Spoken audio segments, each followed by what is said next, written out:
Mesdames et messieurs, bonsoir. Bienvenue dans le JT Soir sur Canal 3 à Bénin à la une de l'actualité ce dimanche 31 mai 2026. 286 995 candidats à l'assaut du certificat d'études primaires session de juin 2026.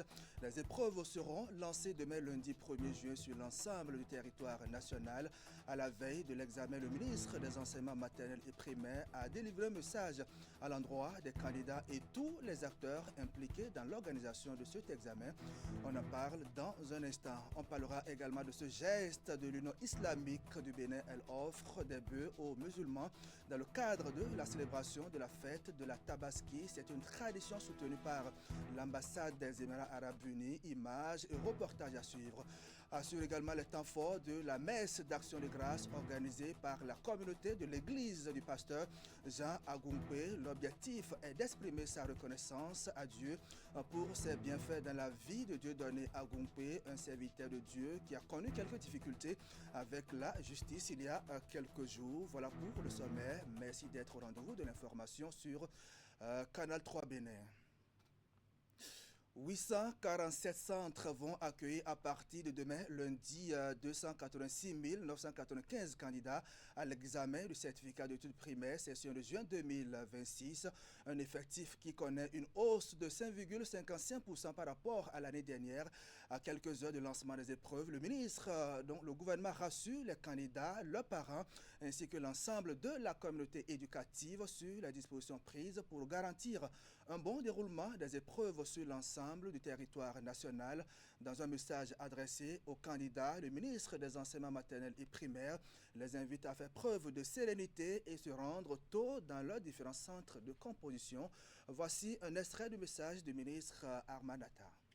Au total, 286 995 candidats sont inscrits, dont 138 571 filles et 148 424 garçons.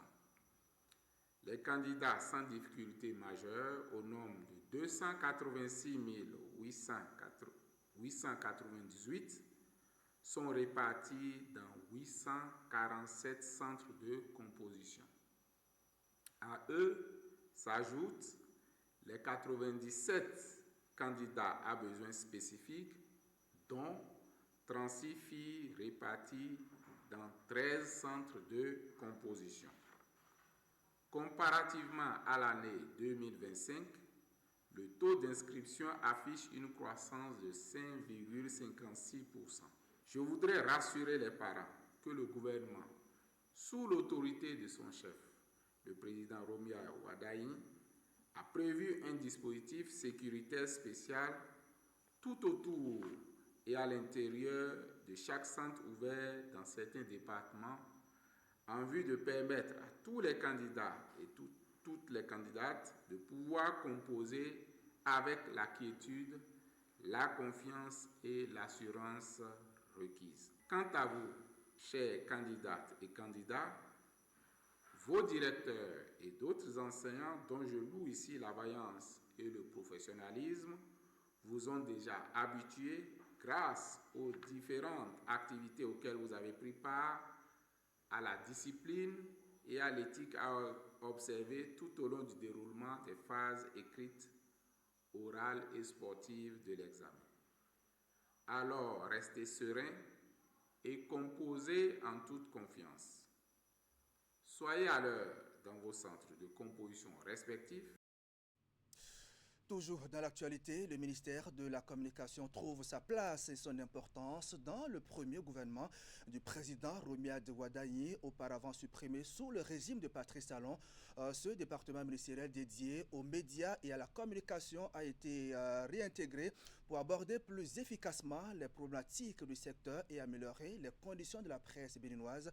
Le rétablissement de ce portefeuille constitue une innovation majeure de l'architecture institutionnelle. À ce sujet, Vigila Rodayon a tendu son micro à quelques acteurs des médias qu'on va suivre.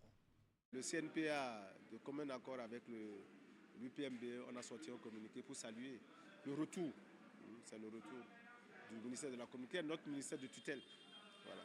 La HAC, c'est une institution de régulation et de protection des libertés.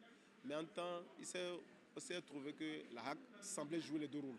Mais de façon classique, c'est le ministère de la Communication, donc, qui est notre interlocuteur direct et avec qui nous pouvons travailler. Nous avons des chantiers ouverts, l'aide de l'État à la presse, etc. C'est le ministère qui porte avec les fêtières en attendant d'aller vers la HAC. Donc c'est le bienvenu. C'est une décision très noble, ce retour, parce que nous attendons cela depuis que ce ministère n'existait pas. On se disait, mais à qui notre destin a été confié, et la HAC faisait déjà jouer son rôle, mais on a compris que c'était pas... il y a parfois le besoin qu'on soit géré par un ministère. Donc ce retour va nous permettre d'abord de constater que le pouvoir actuel a à cœur la vie des médias. Ce retour exprime que le président Wadaye a voulu, disons, a une politique et estime que ce ministère devrait revenir dans le giron gouvernemental et donc l'a créé. On a parlé du retour, on a pu parler simplement de la nomination d'un ministre de la Communication et en charge des médias, parce que chaque président a sa politique. Le président Talon a estimé en mai 2021 qu'il n'était plus nécessaire d'avoir un ministre de la Communication et des médias, parce qu'il disait que la communication gouvernementale était déjà assurée par le porte-parole et que les médias devraient relever totalement de la HAC qui doit s'occuper de leur fonctionnement, de la formation, de la régulation. C'était un peu la lecture que le président Talon faisait. Le retour du ministère de la Communication au sein du premier gouvernement du président Romuald Wadaye est donc bien apprécié par les acteurs des médias. Alors quelles sont les attentes et les défis de ce ministère pour la presse béninoise?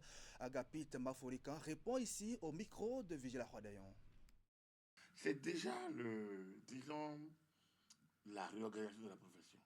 Face à l'intelligence artificielle, face à la numérisation, face au développement exponentiel du web, les médias classiques, par exemple, doivent se refonder. L'entreprise de presse classique ne doit pas disparaître. Il y a une économie de marché à repenser, une économie des médias à repenser. Et repenser l'économie des médias voudrait dire quoi? Quel est l'état des lieux du marché des médias aujourd'hui? On a combien d'entreprises de presse? Il y a combien qui sont réellement viables? Il y a combien peuvent s'améliorer? Il y en a combien qui ne peuvent pas? C'est au niveau de cette analyse, pour voir un peu les forces et les faiblesses de ce marché des médias, des opportunités qu'il y a, des menaces, pour dégager une option de gestion, une politique nationale. Et ça, c'est plus facile pour l'État de le faire à travers le gouvernement que pour la HAC. Donc, il y a ce travail-là, recréer l'entreprise de presse, et l'économie des médias, et la problématique de la fiscalisation. Je pense que l'entreprise ne peut pas être taxée comme n'importe quelle entreprise. Du coup, il faut repenser aussi l'imposition de l'entreprise de presse et le statut du journaliste. Le chef d'État partisan voulait que les journalistes vivent de leur art. Mais tout le monde attend ça. Mais combien d'entreprises de presse réellement sont viables? Combien d'entreprises ont une comptabilité normale? Combien peuvent tenir une dizaine de personnes? Et ainsi de suite. Et d'autant que dans l'environnement dans lequel nous sommes, la politisation à outrance a plongé beaucoup de confrères dans la facilité. Et donc, il faut bien revenir aux fondamentaux pour que la création de ce ministère des médias soit vraiment profitable pour tous les acteurs du secteur. Je l'ai annoncé en début de cette session d'information, conformément à la tradition religieuse, la Tabaski édition 2026 est célébrée jusqu'au samedi 30 mai, hier donc, et c'est ce dernier jour de célébration qu'a choisi l'Union islamique du Bénin pour procéder à une distribution de bœufs à la communauté musulmane financée par l'ambassade des Émirats arabes unis. L'opération s'est déroulée dans la commune d'Abomey-Calavi. On fait le point avec Hugues Vignibé et Moufid Sagbohan. Récitation d'un verset coranique.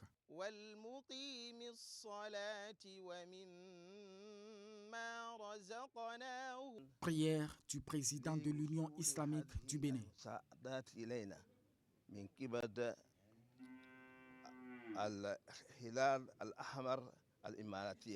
C'est sous l'onction divine que se déroule cette cérémonie symbolique de remise de bœufs. Les bénéficiaires du geste sont les structures et associations musulmanes, les mosquées centrales, les orphelinats et les unions départementales et d'arrondissement. On remercie l'Union islamique pour le geste et par ricochet les donateurs qui ont bien voulu penser aux associations du Bénin. On immole et on va partager ça à ceux qui n'ont pas pu tuer et qui sont dans le besoin. L'accompagnement de nos frères Émirats Arabes Unis et leur accompagnement sont venus à point nommé pour assister la communauté musulmane, surtout les moins nantis, pour qu'eux-mêmes se sentent aussi dans la fête. L'initiative solidaire de l'Union islamique du Bénin intervient dans le cadre de la célébration de l'Aïd el-Fitr. Elle est rendue possible par l'accompagnement financier de l'ambassade des Émirats Arabes Unis. La fête de Tabaski nous rappelle la nécessité du sacrifice, de l'obéissance à Dieu, mais aussi du partage avec les plus démunis. C'est dans cet esprit que cette opération a été initiée afin de permettre à un plus grand nombre de fidèles de vivre ce moment dans la dignité et la sérénité. Au total, 165 bovins sont annoncés à l'occasion de cette opération. Toujours dans cette actualité, à l'instar des fidèles musulmans du monde, ce d'Abomey était aussi en fête. Vous allez le voir, pour l'Aïd el-Kébir, les pratiquants de l'islam dans cette ville se sont d'abord retrouvés avant les réjouissances proprement dites à la place Idi. Ils ont sacrifié à la tradition de la grande prière matinale. L'instant d'évocation a été saisi pour rappeler la portée de la fête dite de mouton, mais aussi prier pour la nation béninoise et ses gouvernants. Imet Elena Moussou. Cette prière matinale pour témoigner reconnaissance et fidélité à Allah le Tout-Puissant et Miséricordieux. La séquence de communion pour ces fidèles musulmans marque à Abomey le début de la célébration de la fête de la Tabaski ou fête du mouton. L'événement du jour, c'est connu, l'histoire ne change pas. C'est l'histoire d'Abraham et son fils Ismaël. Les fidèles connaissent déjà cette histoire-là. Aujourd'hui, ce que nous vivons vraiment un moment de prière et de communion à l'endroit de la communauté musulmane de façon générale et de la ville d'Abomey en particulier. Prêches, exhortations, immolations de béliers et autres ont marqué la manifestation ici à la place Idi d'Abomey. L'occasion a également été saisie pour implorer les bénédictions et protection de Dieu sur l'ensemble du gouvernement, son chef, ainsi que l'ensemble des filles et fils du Bénin. Nous avons prié tout à l'heure et nous avons prié surtout pour le nouveau gouvernement, à sa tête le président Romuald Wardani.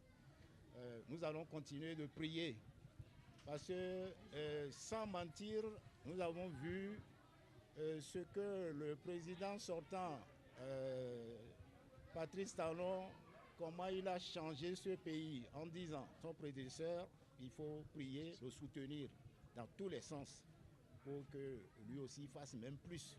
Et il s'agit de rendre grâce à Dieu. Je salue tous les religieux ici présents. Nos traditions, ils ne sont pas oubliés. Je demande à tout le monde, les religieux, de continuer à prier pour le président Wardani afin que cet temps-là soit couronné de succès. La présence des chefs de diverses obédiences religieuses a été saluée par plusieurs. Cette acceptation des uns et des autres constitue un terrain fertile pour la paix et le développement d'Abomey et du Bénin tout entier. Tout à fait, la paix et le développement étaient également au cœur des prières à Natitengu dans le département de l'Atakora. Les fidèles musulmans de la ville ont également sacrifié à la tradition d'Abraham à travers une grande prière qui a mobilisé les hommes et les femmes à la grande place Idi de Natitengu, suivie de l'immolation d'un bélier par l'imam central de la ville, plusieurs autorités politico-administratives ainsi que les responsables d'autres confessions religieuses et des cultes traditionnels étaient aux côtés des fidèles musulmans à la Sénat. Allahu Akbar. Deux unités de prière conduites par l'imam central de la ville, El Hadj Nouruddin Sani, à la place Idi de Natitengu, prise d'assaut par les fidèles musulmans en ce jour mémorable de l'Aïd el-Kébir.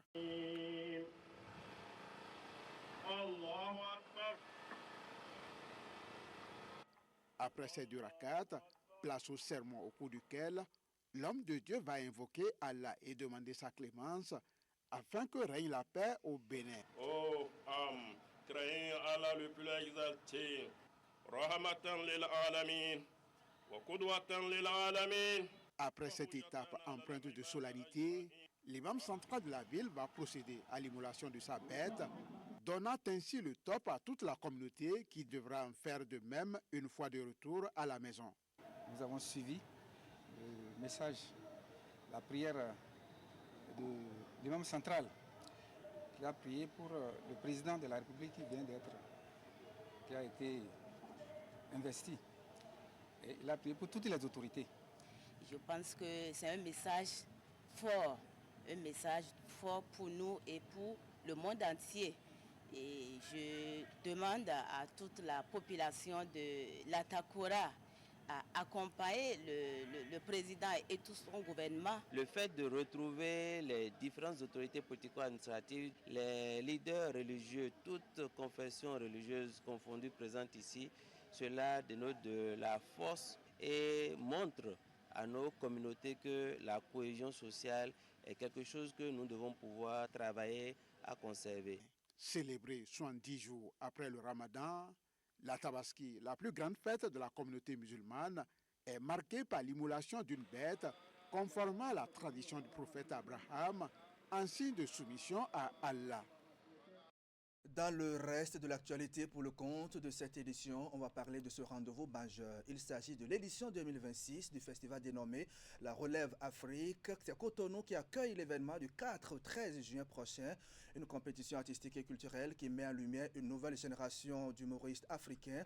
En conférence de presse, le jeudi dernier, les organisateurs ont dévoilé aux hommes des médias le programme et les activités au menu de ce festival. Reportage. Cotonou, le carrefour de la scène du rire africain. Après plusieurs saisons ayant rassemblé plus de 1000 candidatures, généré 41,5 millions de vues digitales et fédéré une large communauté, cette édition de la Relève Afrique, dénommée All Star, met à l'honneur 14 artistes marquant des saisons précédentes, rejoints par 2 rookies sélectionnés lors d'un casting en ligne organisé dans 10 pays. Les participants vont bénéficier d'un encadrement artistique à travers des masterclass, des ateliers et l'accompagnement de coachs de référence. Alors à la clé de cette saison, il y a un passage sur la scène du Montreux Comédie. Donc le gagnant va évidemment se produire au Montreux et cette année on a voulu pimenter un peu les choses et motiver nos jeunes talents avec à la clé un gain de 5 millions de francs.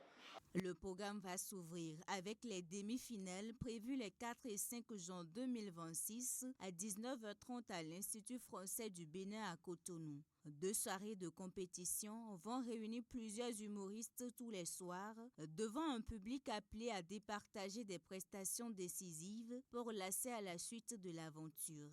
Également, nous avons eu 2 lauréats béninois qui ont bénéficié d'un voyage en Suisse avec des formations à l'appui et tout ça avec l'encadrement technique du groupe Montreux. Nous sommes très heureux de ce partenariat qui continue d'ailleurs et qui nous a permis de gagner aujourd'hui la finale de cette année, édition All Star. À travers cette édition, la Relève Afrique réaffirme son ambition de faire de l'humour un espace de formation, de circulation des talents et de rayonnement international pour les artistes africains. On va finir avec cette note de reconnaissance et de gratitude de la communauté de l'église du pasteur Jean Agompé envers Dieu pour ses bienfaits dans la vie de Dieudonné Agompé, un an après les événements malheureux qui ont conduit en prison le successeur mandaté par le révérend pour poursuivre sa mission. Les fidèles se sont retrouvés pour célébrer la victoire de la vérité, mais aussi la foi sur l'adversité, rassemblés sur le site Maouna à Zakota. Les fils et fils de cette communauté ont chanté et prié pour remercier le Tout-Puissant. Humet Elena Moussou. Un vendredi pas comme d'ordinaire pour les fidèles de l'église du révérend pasteur Jean-G à Gumpé. Le culte célébré ici sur le site Mauna à Lotokpa dans la commune de Zakota est un témoignage de la foi en Dieu et une reconnaissance de sa bonté sur ses serviteurs Dieu donné à Gumpé et Marie-Anne Benogbe. En effet, pris dans un imbroglio en mai dernier, le serviteur Dieu donné à Gumpé s'est retrouvé derrière les barreaux. La persécution qui a abouti à son incarcération a aussi impacté la prophétesse Marie-Anne Benogbe. Mais aujourd'hui, ces derniers ainsi que les fidèles célèbrent la victoire de la vérité, mais aussi de la foi sur l'adversité. Au-delà d'une messe d'action de grâce, c'est un moment de résurrection pour les brebis du révérend Jean-G. Agumpé, mais aussi pour les aficionados de cette parole authentique que Dieu lui a révélée depuis 1978. À l'origine de la situation, l'héritage et la succession au révérend pasteur Jean-G. Agumpé, la fraternité nourrie de concurrence, de haine et de violence, vit au pugilat et à la prédation. Fort heureusement, la série des événements va tourner court après un mois de détention. Dieu donné à Agumpé qui a refusé de dénaturer la voix de son père à retrouver la liberté. J'ai appris beaucoup de choses et dans tout ce qui se passe, Dieu a sa manière de corriger, d'éduquer et de renforcer la qualité de l'homme qu'il veut utiliser pour des circonstances données. Sous le man ou man va nami lo gbetche me bo dalo mi pon ye ko no akunpeji pon ou fe ne le me man wa so do experience pro mi man hato we vivi no mi. À Zakota, le message est clair. La voix du révérend pasteur Jean-G. Agumpé va continuer par résonner encore longtemps. Mandaté pour poursuivre la mission de son géniteur, Dieu donné à Agumpé incarne aujourd'hui cette lumière qui a failli s'éteindre. Le climat de tension a dorénavant laissé place à une accalmie et une stabilité retrouvée. Voilà, mesdames et messieurs, ainsi va le Bénin ce dimanche 31 mai 2026. Merci à vous qui nous suivez depuis Adjan, c'est Azé. Merci de votre fidélité au programme de 43 Bénin. Bonsoir chez vous.